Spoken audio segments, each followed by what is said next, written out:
What's up, YouTube? Welcome back to the channel.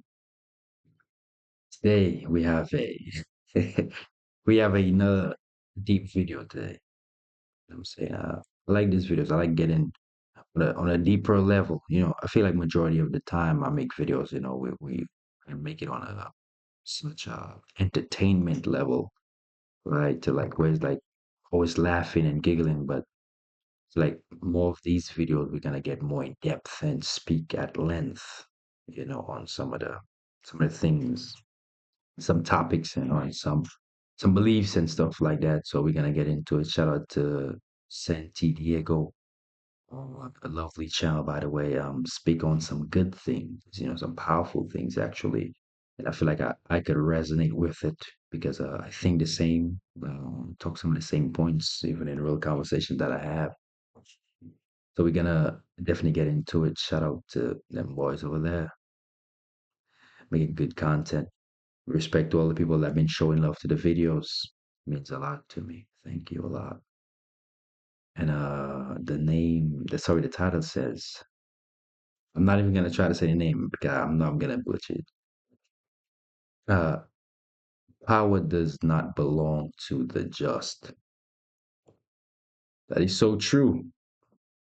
But let's get into Why it. do so many unscrupulous people rise to the top? Oh my God. If goodness were the key to success, why do history's most influential leaders, from emperors to tycoons, often operate outside conventional morality? This is an uncomfortable contradiction, but a real one.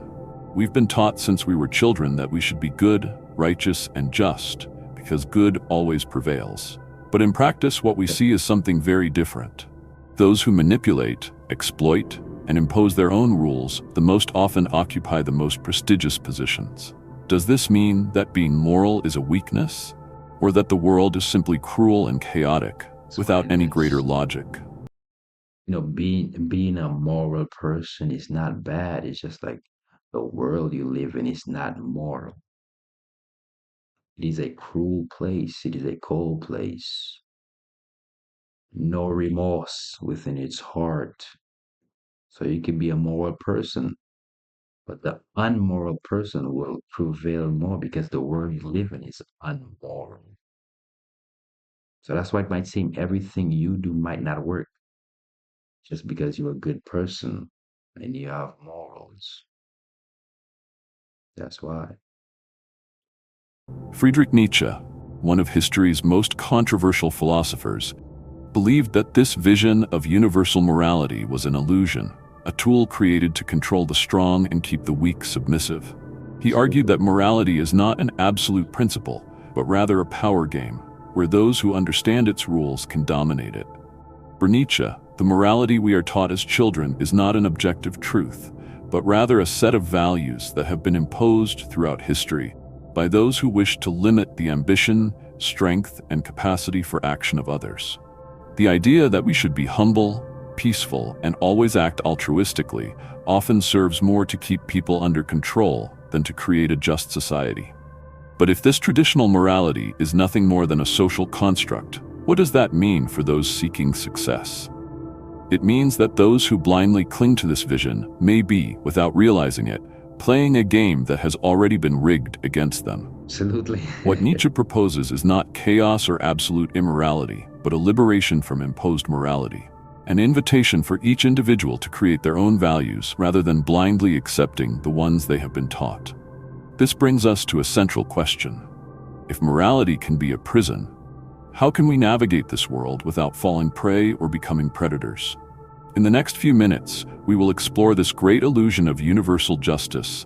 And guess what? It is having an understanding of the world that you live in. So that in itself will give you an idea and say, well, okay, it's not me just being a moral person. There is certain levels to it. I just need to understand what level I need to be at so I could be successful.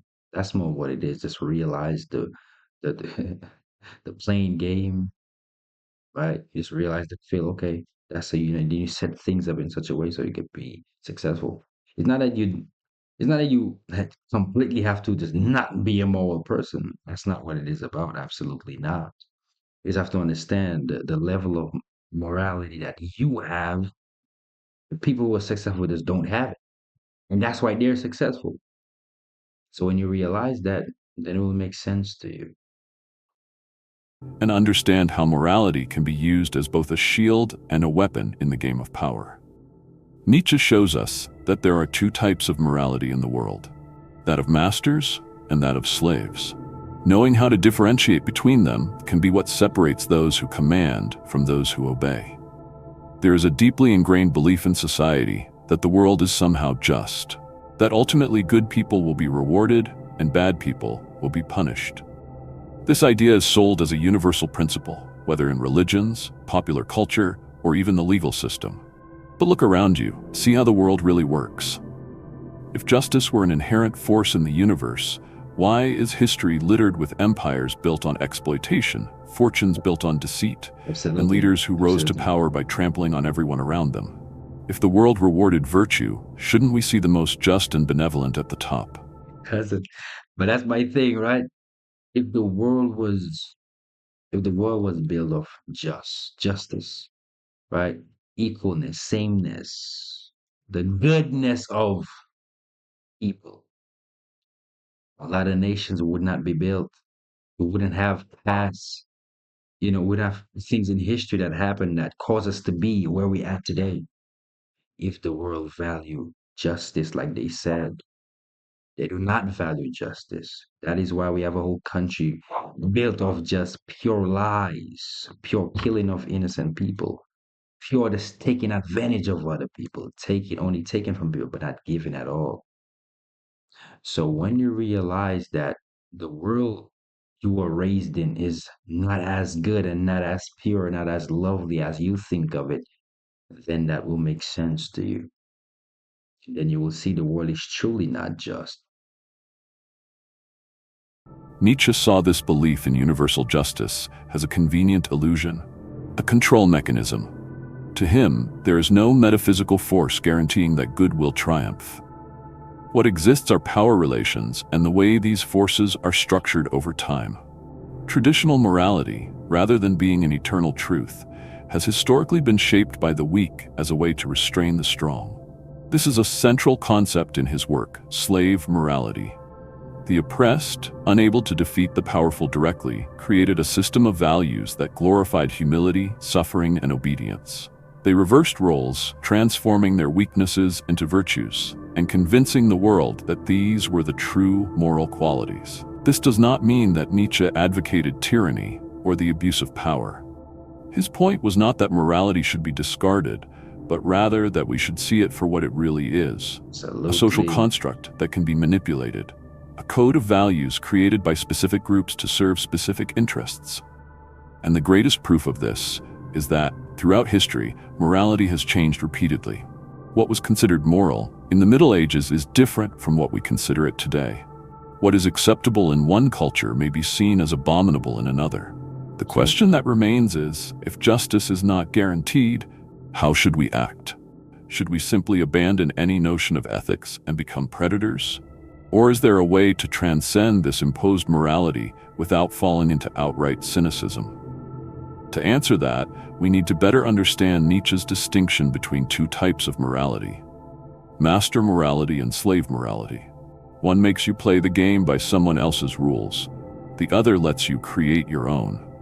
If you live your life trying to be a good person, expecting that this will automatically bring you. You won't. I'm telling you, it won't.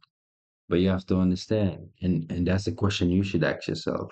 Are you playing the game by your rules, or are you playing the game by somebody else's rules? And that will make you think differently upon what you're doing. Because if you're playing by your rules and you really truly being honest with yourself, and you realize a majority of the time and majority of people are playing the game for somebody else by somebody else's rules, right? And that's why they cannot truly be who they are or truly be successful. Success is not you having $1 billion. It's all what success is to you. It's where you feel your best in life. That's what success is. Making the amount of money you want to make, living in the house you want to live, having the driving the car you want. You. You, not nobody else, right? Not nobody else. So when you understand what if you have to live by the rules you create, that's it. The moment you start living for somebody else or living by their rules, yeah, you lost. They're your master and they're your slave. And that's what it is. And we live in a society just like that. Majority of people are slaves. So slavery is not physical anymore. It's a mental thing now, right? So it's all mental. It's all psyche based, right? So if I can manipulate this psyche, I can have you do whatever I want. I can have you do whatever I want. I can manipulate you till you die, but you will truly never realize it because the psyche is so deep you cannot even break that down, right? You can't. That's the thing about it.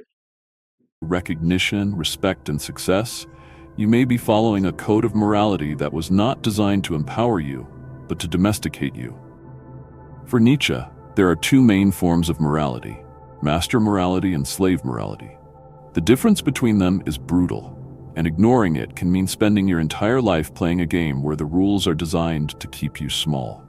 Slave morality is the one we are taught from childhood: to be humble, to accept suffering, to glorify weakness, and to expect justice to come from outside forces. Absolutely.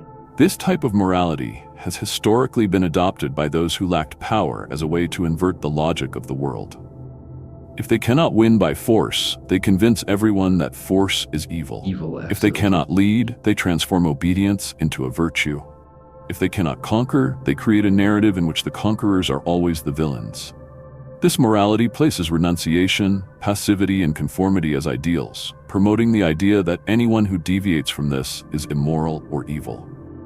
Master morality, on the other hand, is completely different.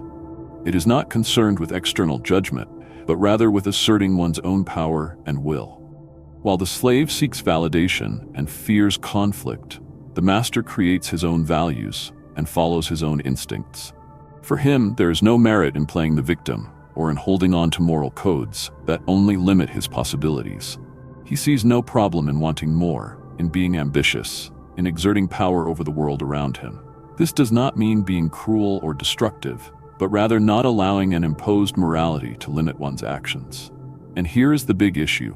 Society as a whole tends to reinforce slave morality, from religions to systems of government and even Oh culture. my God. And funny thing, not too long ago, matter of fact, even today, speaking to a young lady, and I told her, listen, you do not allow what other people say to dictate what you do. If you want to do something, if it's not illegal, if it's something that's gonna push you forward, that's gonna help you gain more in life, right, and get more out of life, do it. Do not let what other people say discourage you from doing the things that you need to do. Do not let the outside force. And that's exactly what I've been talking about. When you allow the outside force or your outside audience to come in and dictate what you do, you have lost already. You're living by their rules, not yours. So the minute you start living by somebody else's rules, you have lost the game of life already. Because they telling you what to do, not you not telling yourself what to do no more. You have lost control of your own self. You have. And even with religion, it's the same thing. It's just like allowing somebody else to put their stuff onto you. Why? Why would I allow somebody else to project whatever they got going on to me? For what? And allow that to affect me so bad that I cannot do what I want to do, not live my life by my rules. Why would I do that? I would never do such a thing. I'll be a coward. I'll be a fool. A damn fool to do such a thing.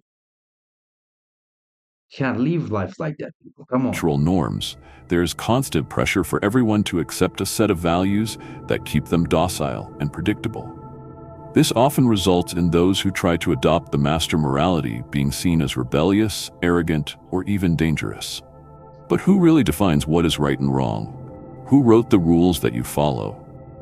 And most importantly, do these rules actually benefit you, or just those who want you to remain obedient? The distinction between these two moralities explains a lot about the world around us. People who follow the slave morality are often frustrated when they see ruthless and ambitious individuals taking positions of leadership. And the reason for this is simple. While the former wait for justice to do its part, the latter simply take what they want. However, this does not mean that we should accept that the most immoral will always win. There is an alternative path, a path where you can understand the game and play it better without having to give up your integrity. But to do so, you first need to understand how power really works. If there's one thing Nietzsche teaches us, it's that power doesn't belong to those who passively wait for recognition. It belongs to those who understand its nature, know how it moves, and most importantly, know how to use it to their advantage. And That's the important thing, and that's why the people who do not follow the rules always win, right? The people who are rebels, or the people who are hated for standing up for something, the people who are hated for speaking their mind, the people who are hated for being who they are, following what society want them to be. That's the people that's gonna always be successful.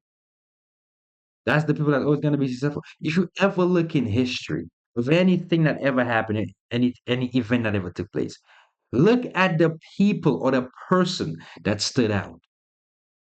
Was they ever doing something good? They always went against what they were taught, against what they were being told. And that's why they end up being successful. Even though at the end they end up dying, but guess what? They stood up for something. They said, no, I'm not gonna go with that. They said, no, you're not gonna make me do what you want me to do. I will do what I want to do.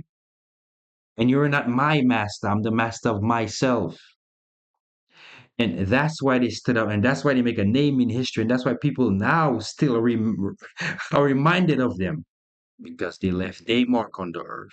They didn't allow somebody else to leave their mark on them.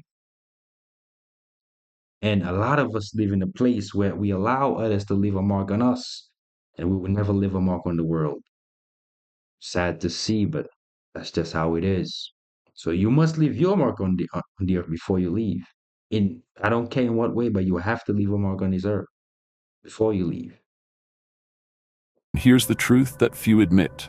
Morality is often a tool of manipulation, not a universal principle. Governments, religions, corporations, and social groups create moral narratives to shape the behavior of the masses. And this isn't conspiracy theory, it's simply strategy. When you convince a group of people that greed is bad, that seeking power is immoral, and that wanting more than what you've been given is a sin, you automatically eliminate competition. When the powerful promote the idea that true merit lies in sacrificing yourself for others, they ensure that the majority will never try to take what they themselves have. It's an old tactic, but extremely effective. Make people believe that wanting power is wrong, while you yourself wield it without hesitation. This is why so many good and talented people remain stagnant. They follow the rules, hoping that someone will recognize their worth. But Nietzsche warns us, there is no such thing as guaranteed recognition. The world does not reward the most ethical, it rewards the most strategic. And those who understand this shape the rules to their advantage, while those who do not understand are trapped in a morality that was never meant to benefit them. Does this mean that we should discard ethics altogether? Not at That's why you have to realize the rich will always be rich, the poor will always stay poor, because they have used this strategy against the foolish and the weak people and the poor people. Is that y- yeah, you just can't move forward, and it's okay, it's fine if you can't move forward. Don't try because you can't. And the poor will always believe that. They will keep believing that. Oh, money doesn't mean nothing. It's not important. In a sense, you might say, well, that is true, absolutely. But why the rich not giving the poor their money if it's really not all that important, like they said? Like it doesn't hold no power, it doesn't hold no value. So why aren't they giving the money to the poor if it doesn't mean anything? Why you see, and that's my thing. People do not question nothing. Because a lot of it is believe what it is. Oh, that's true. Just because a certain person says something. So if the rich telling you something and they not taking part in this something they're telling you to believe, why believe them? So that in it, when you start thinking like that will open your minds on a different level. It will open your mind and you will just see the nonsense they've been trying to feed you for such a long time. Because now you realize that, okay, but you telling me that, but then you living completely different versus how you tell me to live. Your life is very different from mine. So I'm definitely doing something wrong.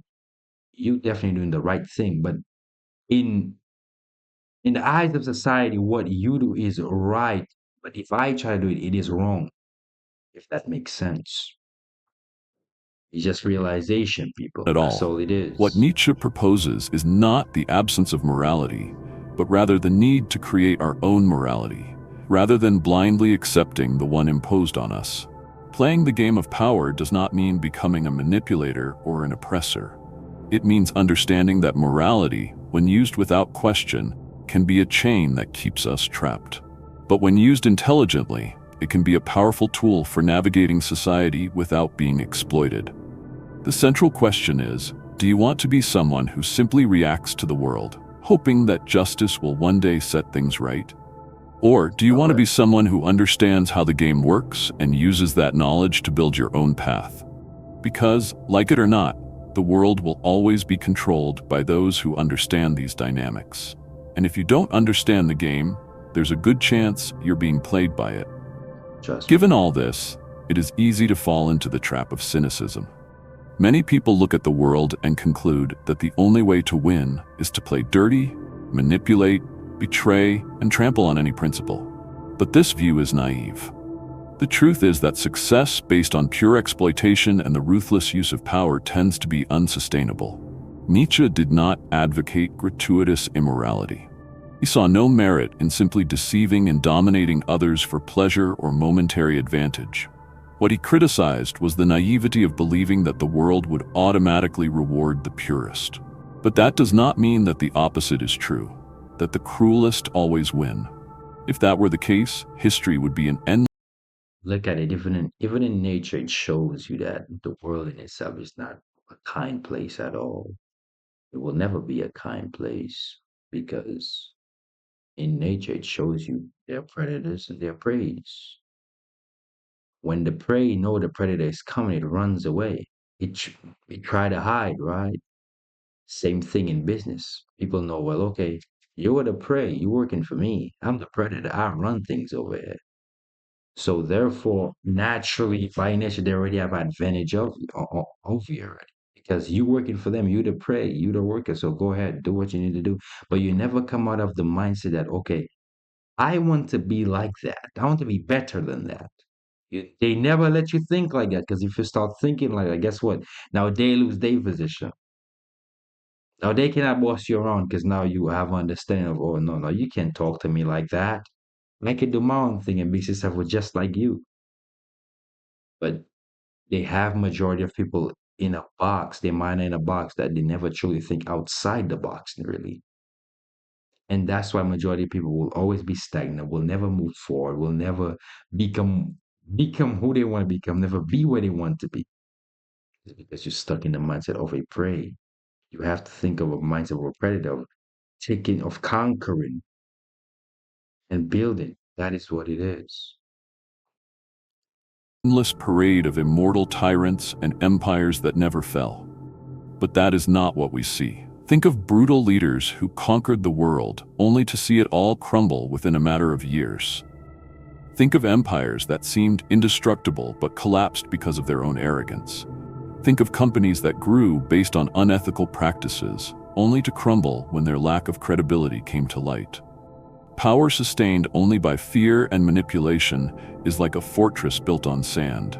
It may seem imposing, but it does not stand the test of time. The mistake many make is to believe that, in order to escape the naivety of slave morality, the only alternative is to become a predator. But this is binary and limited thinking. True power does not lie in blind exploitation, but in building something solid and lasting.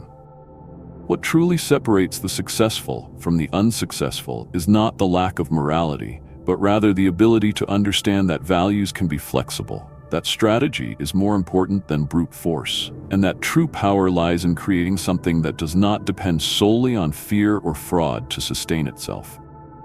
Nietzsche believed that true greatness comes from the ability to transcend imposed rules, not simply to break them out of rebellion.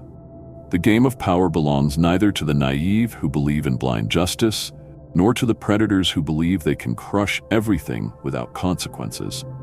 It belongs to those who understand how to structure something that will stand the test of time. So the question that remains is not just how to reach the top, but how to stay there without building your own downfall. And for that, we need something more than just strength. We need vision. If neither the naivety of moralists nor the cynicism of manipulators guarantees true power, what is the ideal path? Nietzsche offers a bold answer: the Übermensch. This idea, often misunderstood, represents something much greater than a simple, powerful individual. The Übermensch is not only the one who dominates, but the one who transcends. He is not a slave to imposed morality, but he is also not a mere predator who destroys without purpose. He creates. He sets his own rules. He is, above all, an architect of his own destiny.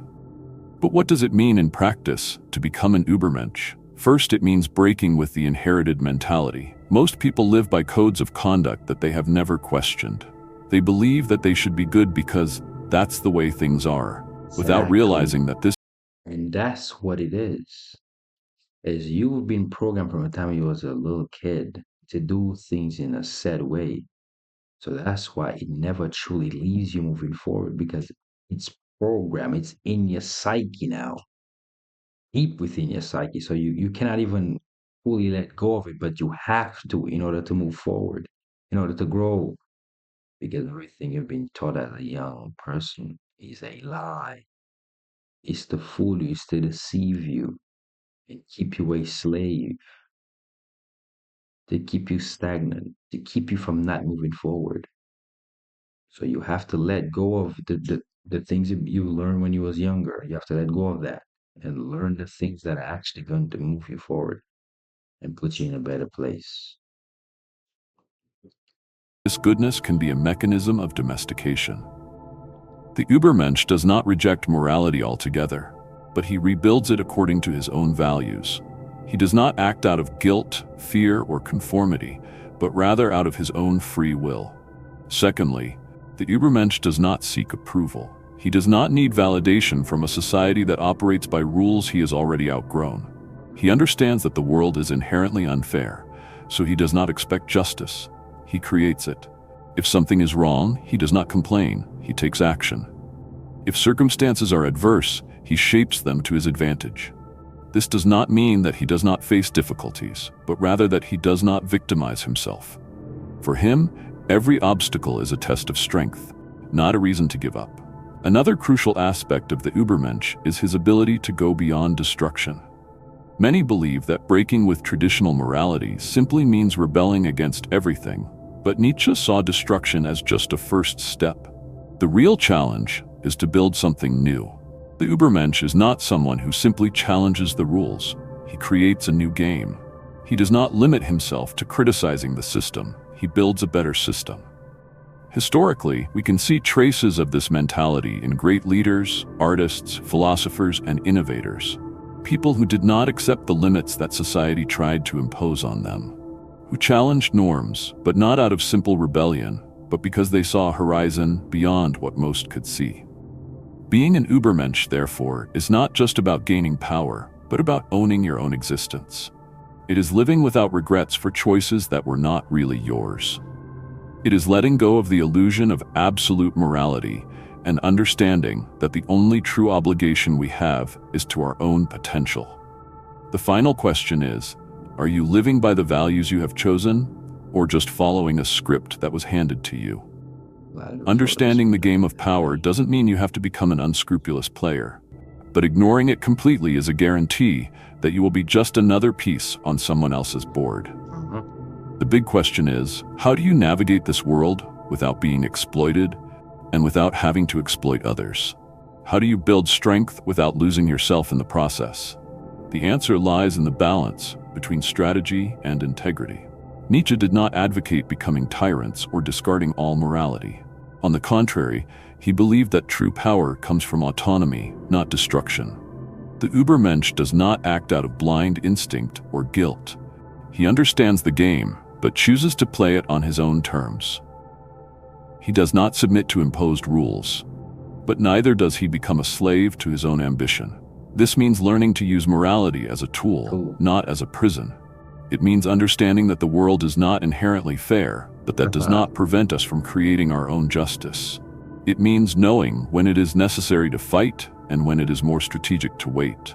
So It means, above all, abandoning the illusion that the world will reward you for simply being good, and instead building a path where your worth is unquestionable. The power game will always exist. The difference lies in who plays it consciously and who doesn't even realize they're being played.